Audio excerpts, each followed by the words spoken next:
mga ka-coiners, magandang araw po. Kasama po natin ngayon si Sir Noli, ano po. At may ibebenta siyang old coins daw na error coin. Titingnan po natin kung anong klaseng error ito at baka nga may mataas na halaga ito. Sir, saan po ba yung error coin na po ninyo? Ito po, sir, oh. Tignan nga sir, i-ano po natin sa camera. Ito.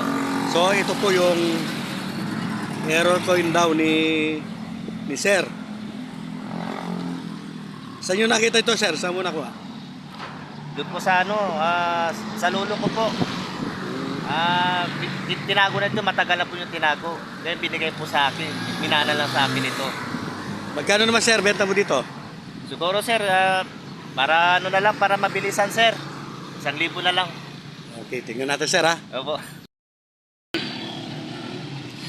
Sir, alam po ba ninyo ang klase ng mga error coins po?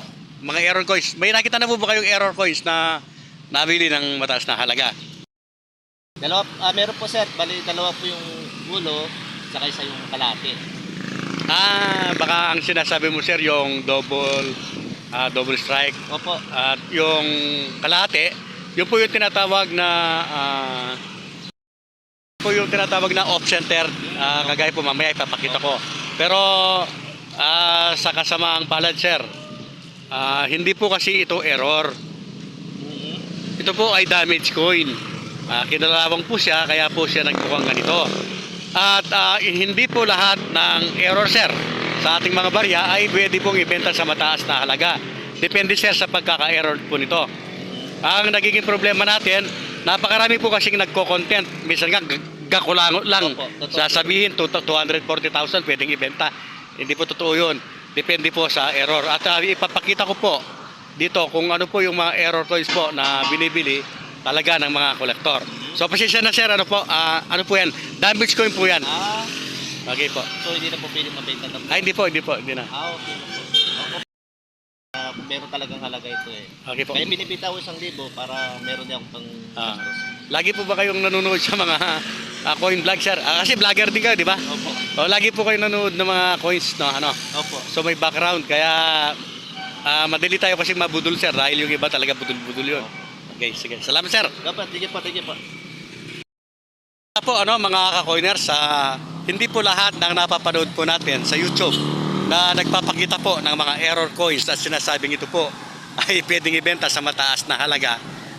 Karamihan po mga ka-coiners, lalong-lalo na po yung mga naglipa na ngayon sa FB, wala pong katotohanan yan. Hindi po lahat ng error ay pwede pong magkaroon ng mataas na halaga.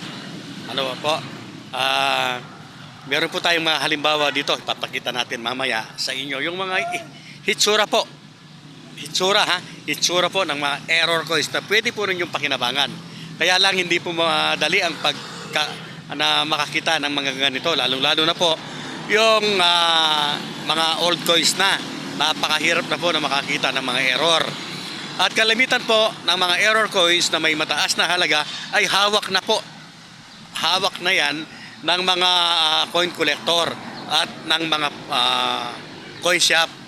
So sana po ay kahit papaano ay nasiyahan kayo dito sa aking scripted na content. At sa mga nababaduyan, pasensya na po. Iniba ko lamang ang estilo po ng ating content para hindi naman masyadong makasagasa sa mga fake coin vlogger. Ayan po mga ka-coiners, yung pong mga nakikita po ninyong iyan.